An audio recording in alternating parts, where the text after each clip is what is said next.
Hello student, আজকে আমরা বসে দেখি 1.2 এর 4 এর 11 নম্বর অঙ্কটা করব।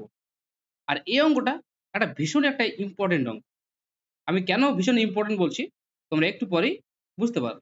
এখানে কি বলেছে যে এই যে সমীকরণটা দেওয়া আছে, এই সমীকরণটা থেকে x এর মান নির্ণয় করতে হবে, মানে সমাধান করতে হবে।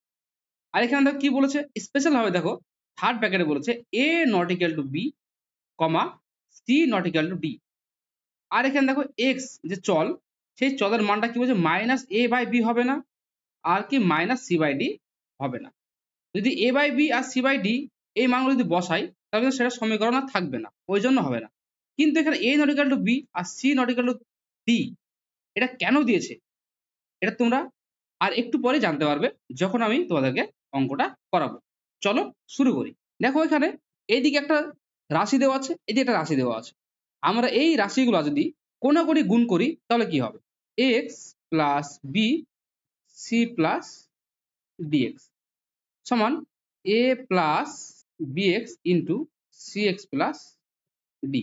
এবার যদি আমরা গুণ করি, দেখো এই ax এর সঙ্গে ax দিয়ে c প্লাস dx এ গুণ করলে কি হবে, a cx প্লাস ax আর dx গুণ করলে কি হবে, a dx স্কয়ার। সেম একই ভাবে যদি a দিয়ে এইটা গুণ করা হয় তাহলে কি হবে, a c x plus ad plus এই bx দিয়ে যদি গুণ করা হয় তাহলে কি হবে, bcx স্কয়ার প্লাস bdx।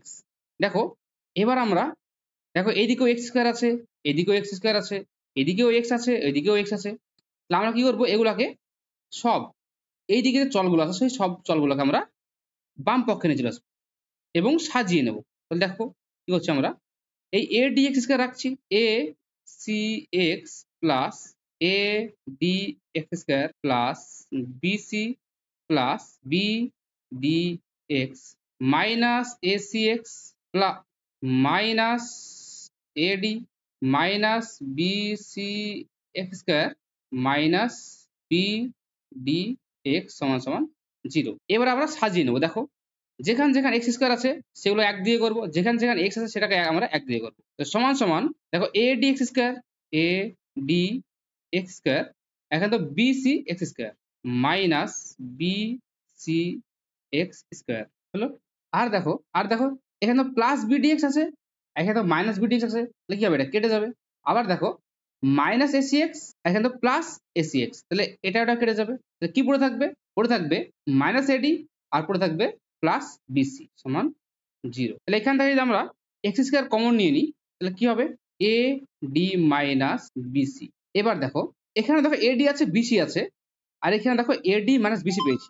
এডির আগে এখানে দেখো প্লাস আছে আর বিসির আগে মাইনাস আছে, কিন্তু এখানে দেখো এডির আগে মাইনাস আর বিসির আগে প্লাস, তাহলে আমার কি করতে হবে, একটা মাইনাস কমন নিতে হবে।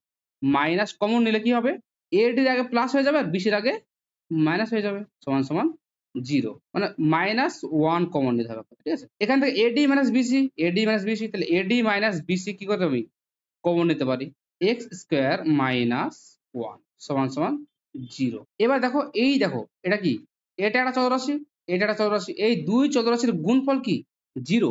তাহলে আমরা বলতে পারি এই চলরাশির মানটা 0, আবার এই চলরাশির মানটা 0। কিন্তু আমি এখানে বলেছিলাম আগেই যে এটা একটা ভীষণ ইম্পর্টেন্ট জিনিস।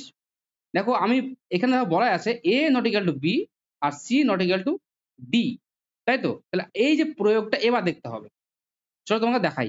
আমরা লিখতে পারি যে যেহেতু এই দুটি রাশির গুণফল 0, তাহলে লিখতে পারি যে ad মাইনাস bc সমান সমান 0। আবার লিখতে পারি কি, এক্স স্কোয়ার মাইনাস 1 সমান সমান 0। কিন্তু এই জায়গাটাতে আমরা ad minus bc equal to 0 লিখতে পারবো না, এটা নট ইকুয়াল টু 0 হবে। কারণ কি, দেখো আমাকে আগেই বলেছে A not equal to B আর C not equal to D, এই জন্য এটা কি হবে না, 0 হবে না। তাহলে আমাদের কি করতে হবে, এখান থেকে বের করতে হবে। তাহলে এক্স স্কোয়ার সমান সমান প্লাস 1, তাহলে এক্স সমান কি হবে, রুট প্লাস মাইনাস রুট 1, অতএব x সমান প্লাস মাইনাস 1। অতএব নির্ণীয় সমাধান সমান x সমান 1 এবং x সমান মাইনাস। আজকের ভিডিও এই পর্যন্তই।